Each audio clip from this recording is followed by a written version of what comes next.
Hello friends. आज का हमारा टॉपिक है ड्रामा एंड इट्स टाइप्स। तो आपके इंग्लिश लिटरेचर में एक लिटरेरी फॉर्म आती है आपका ड्रामा, जिसमें राइटर्स अपने प्लेस और जो भी उस कॉमेडीज़ होती थी वो सब लिखा करते थे। तो आज चलिए जानते हैं ड्रामा के बारे में क्या था ये। The British drama began in 14th and 15th century. जो ब्रिटिश ड्रामा है वो बिगिन हुआ था, इनकी शुरू हुआ था 14th एंड 15th सेंचुरी में। It grew out of liturgy, a religious ceremony of the church. ये जो था ग्रीव बोलते हैं, यहाँ पनप रहा था, मतलब ये फला फूला आउट ऑफ लिटर्जी। लिटर्जी जो शब्द दिया गया है, लिटर्जी ये एक रिलीजियस सेरेमनी होती है जो मेन यहाँ पर जो चर्च होता है ना, चर्च में एक रिलीजियस सेरेमनी होती थी जो किसी के डेथ पर की जाती थी, वहाँ पर उसको लिटर्जी बोलते थे। तो उसी से ये ग्रीव हुआ था, उसी से। The mystery plays and miracle plays which grew out of the liturgical drama came into begin in the 14th century। और mystery plays and miracle plays जो थे which grew out of the liturgical drama, ये भी liturgical drama से ही फले फूले and came into begin in the 14th century, और 14th century में ये शुरू हुए। The mystery plays dealt with the subjects taken from the Bible and miracle plays dealt with the lives and miracles of saints। जो आपके mystery place होते हैं ये आपके, इनका जो सब्जेक्ट है ये बाइबल से लिया जाता था, मीन्स बाइबल से लिया जाता है इसका। एंड मिरेकल प्लेस जो है वो lives of and miracles of saints, जो आपके साधु संत होते हैं उनकी लाइफ से और उनके चमत्कार जो होते हैं, उनके मिरेकल्स, उनसे डील करते हैं। ये मिरेकल प्लेस जो होते हैं, नाम से ही इसके पता चलता है, मिरेकल मीन्स चमत्कार। देखते हैं, ये जानते हैं मॉरलिटी प्लेस के बारे में। मॉरलिटी प्लेस क्या होते थे? Morality plays were popular in 15th and 16th century. जो मॉरलिटी प्लेस थे ये 15th एंड 16th सेंचुरी में फले फूले, पॉपुलर हुए, यानी कि प्रसिद्ध हुए। They were serious plays which dealt with abstractions and allegories.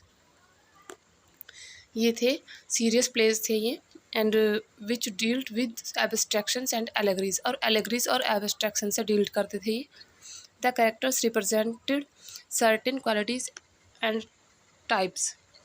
जो कैरेक्टर्स थे, पात्र होते थे, इसमें रिप्रेजेंट करते थे सर्टेन क्वालिटीज़ एंड टाइप्स, यानी कुछ निश्चित उनके गुण होते थे और प्रकार, जैसे कि उनका सीन हो गया ग्रेस, रिपेंटेंस, पाप, उनका पुण्य, पछतावा, प्रिजर्वेंस, यानी कि उनकी दृढ़ या लगन, दृढ़ता बोल सकते हो, लगन बोल सकते हो उसको। गुड एंड बैड एंजल्स, अच्छे और बुरे जो देवदूत होते हैं वो। एंड 7 डेडली सिंस, और जो 7 डेडली सिंस होते हैं ये। Every man is considered is the best morality play. और जो एवरी मैन है आपका, ये जो एवरी मैन दिया गया है ये एक प्ले का नाम है। ये आपका सबसे बेस्ट मॉरलिटी प्ले इसको जाना जाता है, और कई बार एग्ज़ाम में भी पूछा जा चुका है। एवरी मैन क्या है, मॉरलिटी प्लेस है या मिस्ट्री प्ले है या मिरेकल प्ले है, तो आपको वहाँ पर बताना होता है कि क्या है ये। तो ये आपका मॉरलिटी प्ले है बेस्ट। चलिए आगे देखते हैं। नेक्स्ट है आपका interlude. Interlude was a short play that produced characters usually of humble rank. Interlude जो है आपका, ये एक शॉर्ट प्ले होता है दैट प्रोड्यूस्ड कैरेक्टर्स, जो पात्रों को प्रोड्यूस करता है, एंड यूजुअली अक्सर of humble rank, usually of humble rank means जो विनम्र स्वभाव के जो पात्र होते हैं उनको ये प्रस्तुत करता है। There was absence of allegorical figures in this place.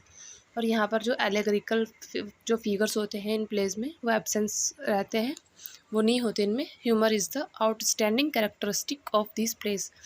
Humour जो होता है इसमें, इसकी आउटस्टैंडिंग इसकी जो कैरेक्टरिस्टिक है, यानी कि इसकी गुणवत्ता है, इन प्लेस की ह्यूमर होती है, जो मेन होता है इसका। John Heywood's the 4 PS is a famous example. और जो जॉन हेवुड का ये द 4 PS है, इनकी जो प्ले है ये इसका सबसे बेस्ट एग्जाम्पल है। जैसे एवरी मैन आपका मॉरलिटी प्ले का बेस्ट एग्जाम्पल था, तो यहाँ पर ये वाला बेस्ट एग्जाम्पल है इंटरल्यूड का। चलिए नेक्स्ट चलते हैं, देखते हैं आपके कि यहाँ पे एक नोट लिखा है। Nicholas Udall's Ralph Roister Doister about 1552 is the first pure English comedy. जो आपका निकोलास उडाल का राल्फ रॉयस्टर डॉयस्टर है, ये 1552 में लिखा गया था। ये बिल्कुल फर्स्ट प्योर इंग्लिश कॉमेडी है और सबसे पहले लिखी गई कॉमेडी थी ये आपकी। Gammer Gurton's Needle 1575 is another comedy of classical style.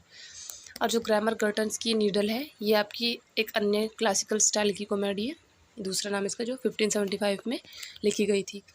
The first complete tragedy in English is Gorboduc और Ferrex and Porrex 1561 written by Sackville and Norton. आपकी जो फर्स्ट कंप्लीट ट्रेजेडी थी इंग्लिश में वो आपकी गोरबोडक थी, इसका दूसरा नाम है फोरेक्स एंड पोरेक्स। 1561 में आप इसको लिखा गया था सैकविले एंड नॉर्टन के द्वारा। और ये पहली आपकी सबसे पहले ट्रेजेडी लिखी गई थी लिटरेचर में, ये वो है गोरबोडक।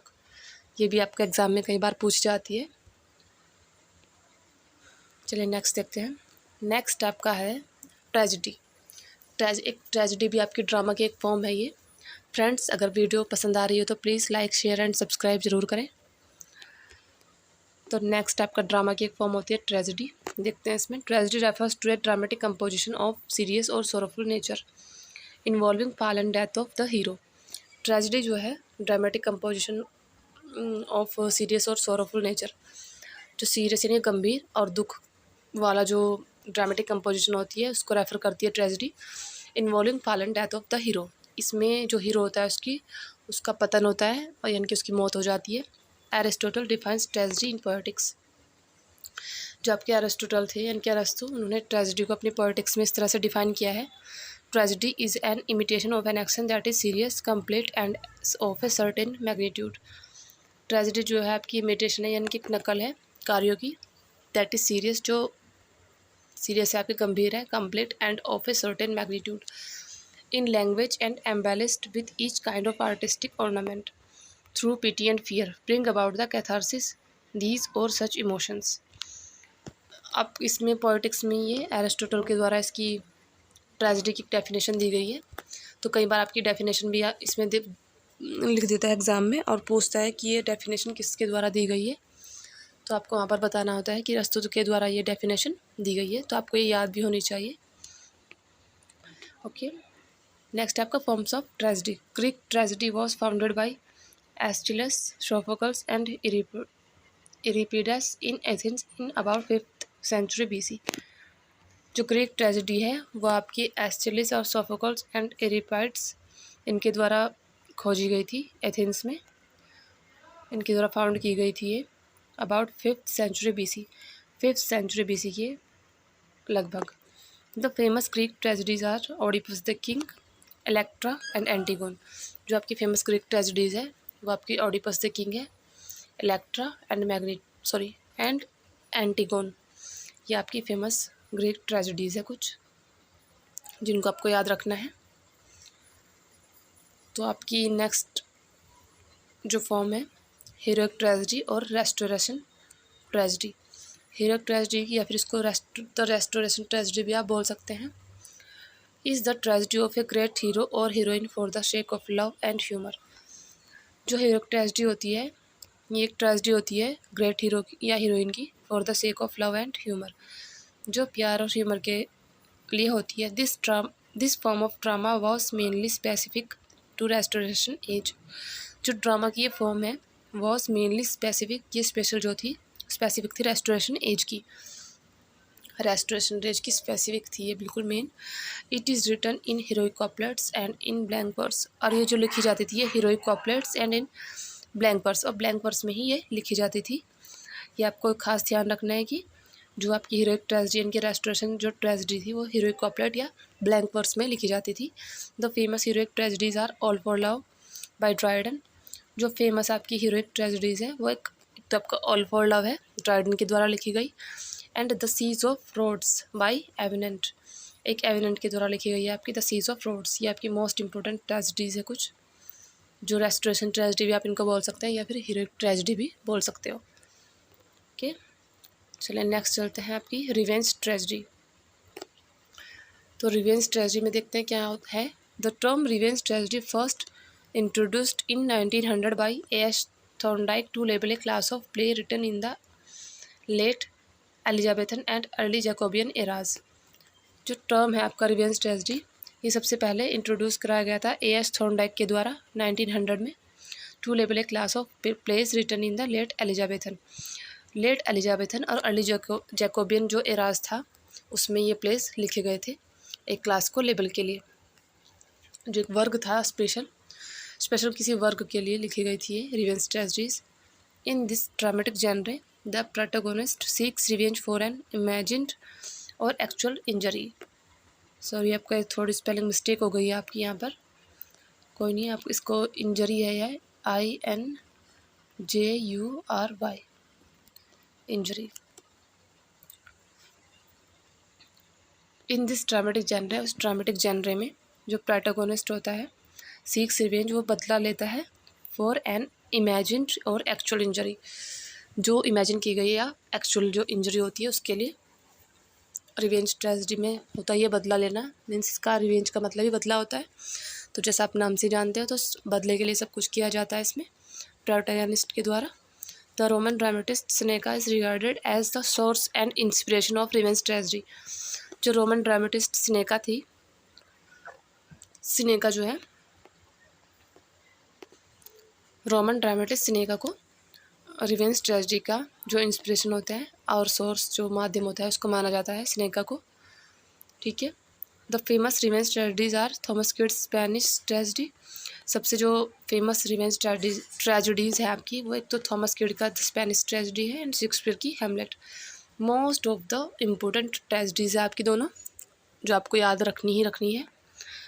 आपके एग्ज़ाम में बहुत बार पूछी जा चुकी है पहले भी और आगे भी चांसेस हैं इसके पूछे जाने के, तो आपको याद रखनी है ये।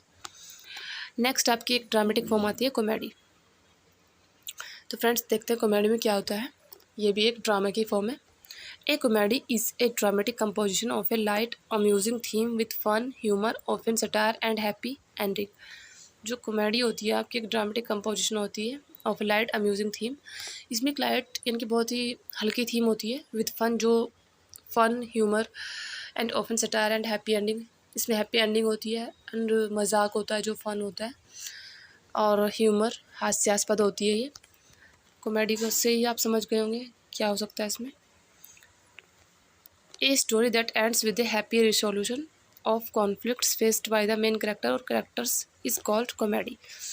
जो एक स्टोरी होती है जो हैप्पी रिसोल्यूशन के साथ आपकी एंड हो जाए and conflicts face the main characters, जो मेन कैरेक्टर होते हैं आपके और जो अन्य का पात्र होते हैं उनका सबका मतलब जो कॉन्फ्लिक्ट्स होता है वो एक हैप्पी एंडिंग हो जाए उनकी सबकी, उसे ही आप कॉमेडी कहते हैं। ओके, चलिए देखते हैं आपका है next classical comedy. Classical comedy was invented by Aristophanes in Athens in 5th century BC and developed by Menander in Athens in the 4th century BC। आपकी जो क्लासिकल कॉमेडी है ये एरिस्टोफेन्स के द्वारा एथेंस में 5th century में इसका invented की गई थी ये एंड डेवलप्ड बाय मेनेंडर, और मेनेंडर के द्वारा फिर ये विकसित की गई, इसको डेवलप किया गया इन एथेंस, वो भी एथेंस में ही हुआ इन 4th century BC में। यानी कि एरिस्टोफेन्स ने इसको 5th century में इसको इन्वेंट किया था एंड आफ्टर दैट मेनेंडर ने इसको डेवलप किया 4th century में। The Roman comic poet plates adopted the classical comedy in 3rd century BC। और जो रोमन कॉमिक पोएट थे प्लेटो जिनको बोलते हो आप, adopted the classical comedy in 3rd century BC। प्लेटो जो थे वो रोमन कॉमिक पोएट थे, इन्होंने क्लासिकल कॉमेडी को अडॉप्ट किया 3rd century BC में। The first English comedy based on the model of classical comedy was Ralph Roister Doister, written in 1552 and published in 1567 by Nicholas Udall. जो आपकी first English comedy थी वो based थी वो आपके classical comedy के model पर, राल्फ रॉस्टर डॉस्टर थी वो, और इसको 1552 में लिखा गया था और पब्लिश इसको 1567 में निकोलास उडाल के द्वारा किया गया था। तो ये थी आपकी क्लासिकल कॉमेडी। नेक्स्ट देखते हैं आपका रोमांटिक कॉमेडी। रोमांटिक कॉमेडी के बारे में देखते हैं। Romantic comedy was developed by the Elizabethan playwrights such as Thomas Lodge's Rosalynde 1590 and Shakespeare's As You Like It 1599। आपकी जो रोमांटिक कॉमेडी है वो डेवलप की गई थी एलिजाबेथन प्लेराइट्स के द्वारा, जैसे कि थॉमस लॉज थे आपके, इन्होंने रोजालिंड लिखी थी 1590 में एंड शेक्सपियर की एज यू लाइक इट जो 1599 में इसको लिखा गया था। रोमांटिक कॉमेडी के बड़े अच्छे एग्जाम्पल्स हैं ये। The comedy of humours was developed by Ben Jonson. Next है आपका comedy of humour. Comedy of humour जो है ये आपका नेक्स्ट है, इसको डेवलप किया गया था बेन जॉनसन के द्वारा, द एलिजाबेथन प्ले राइट। ये भी आपके एलिजाबेथन जो थे राइटर थे।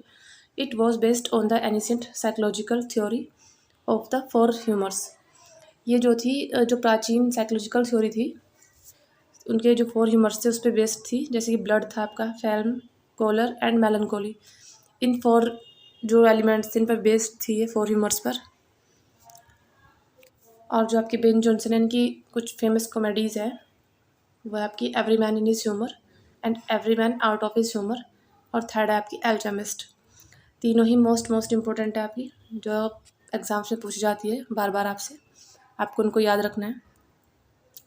नेक्स्ट देखते हैं comedy of manners. Comedy of manners देखते हैं।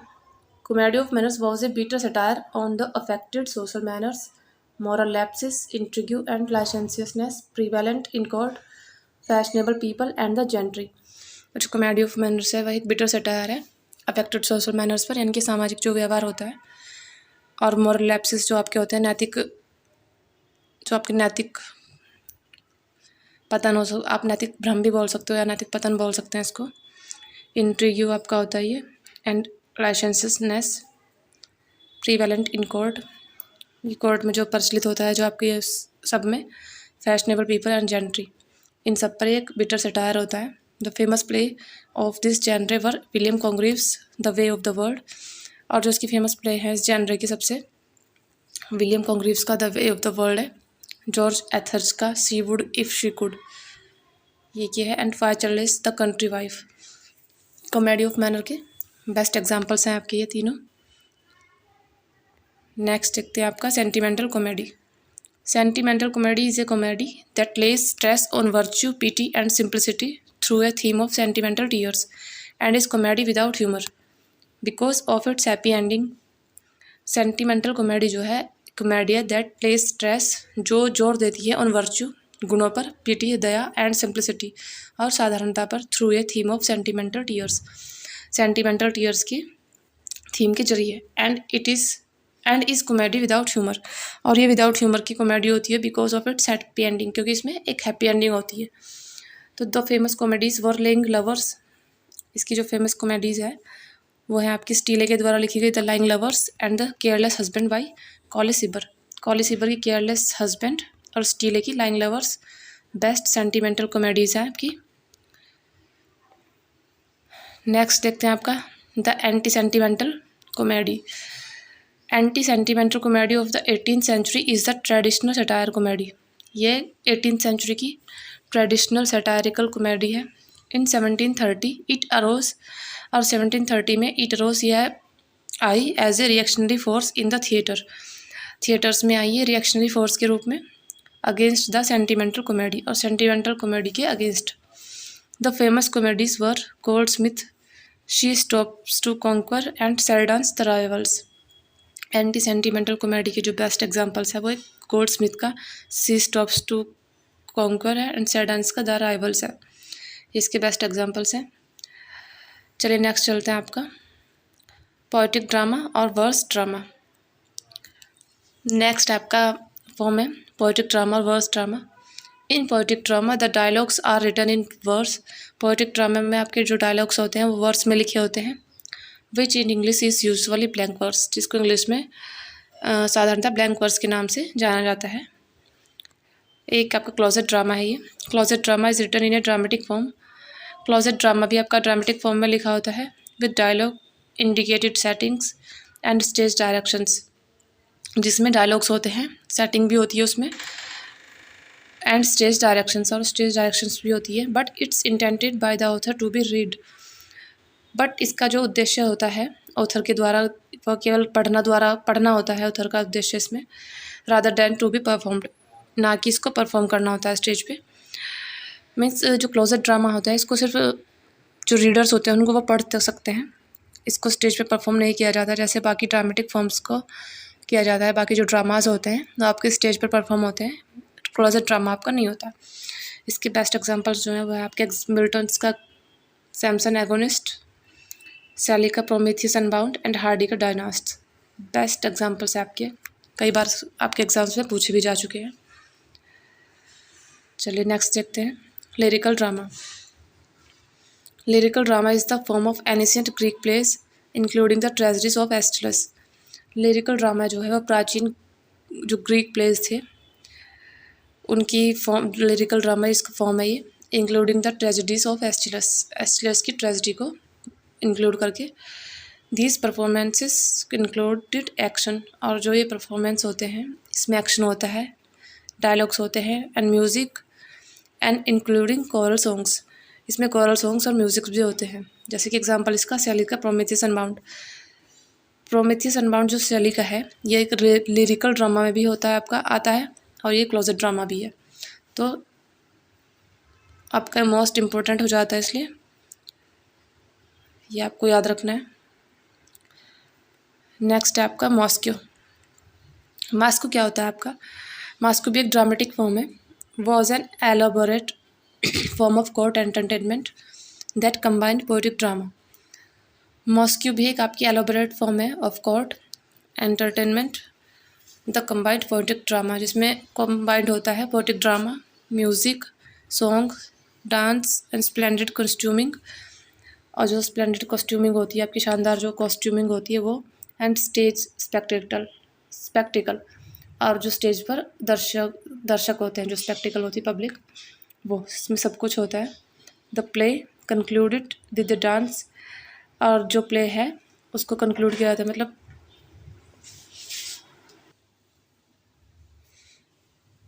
the play concluded with a dance in which the players doffed their masks and were joined by the audience। और जो प्ले है वो कंक्लूड होता है डांस के साथ, इन विच, जिसमें प्लेयर्स डॉफ्ड दियर मास्क, प्लेयर्स जो है अपने मास्क उतारते हैं, and were joined by the audience, और जो ऑडियंस के द्वारा ज्वाइन किए जाते हैं। एग्जाम्पल है इसका मिल्टन का कॉमस, मॉस्क्यू का बेस्ट एग्जाम्पल है।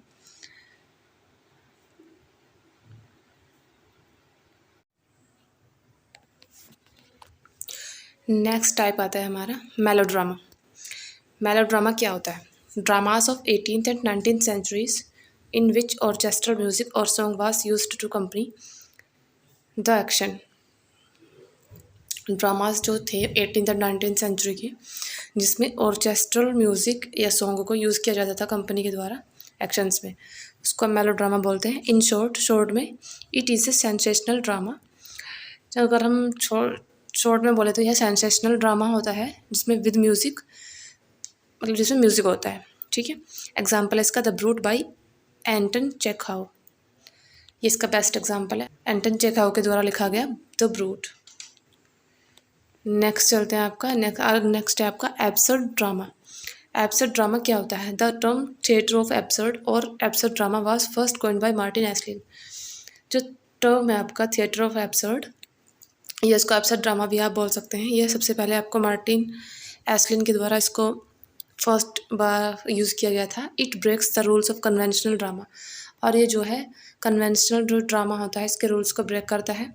The main theme of this kind of play is the failure of communication, और जो मेन थीम होती है इस प्रकार के प्लेस की वो आपका फेलियर ऑफ कम्युनिकेशन, यानी कि बातचीत का जो माध्यम होता है उसका फेलियर होना होता है, इसकी मेन थीम होती है। The play shows that life is essentially meaningless and miserable. जो प्ले है यह शो करता है कि लाइफ इज़ एसेंशियली मीनिंगलेस, जो लाइफ होती है वो मीनिंगलेस एंड मिजरेबल, यानी कि मुसीबतों से भरी होती है, और मीनिंगलेस इसका कोई अर्थ ही नहीं होता। इसका मतलब ये होता है लाइफ का, according to absurd drama. Human efforts are futile, और जो ह्यूमन एफर्ट्स होते हैं, मानव के द्वारा किए गए जो प्रयास होते हैं वो फ्यूटाइल होते हैं, यानी कि व्यर्थ होते हैं वो। Hence it is a play without any purpose, और शायद इसीलिए यह प्ले विदाउट एनी पर्पज़, किसी भी इनका कोई उद्देश्य ही नहीं होता है। जैसे कि waiting for Godot by Samuel bucket, जैसे कि सैमुअल बकेट ने वेटिंग फॉर गोडोट लिखा है, इसका कोई उद्देश्य नहीं है। आप ये ड्रामा पढ़ के देखना, इसमें क्या है आपको समझ आएगा कि एब्सर्ड ड्रामा क्या होता है। ओके, तो फ्रेंड्स उम्मीद करती हूँ आपको आज की वीडियो पसंद आई होगी। आप please like share and subscribe ज़रूर करें। जिन लोगों ने अभी चैनल को सब्सक्राइब नहीं किया है तो प्लीज़ वो चैनल को सब्सक्राइब कर दें। ठीक है, मिलते हैं नेक्स्ट वीडियो में।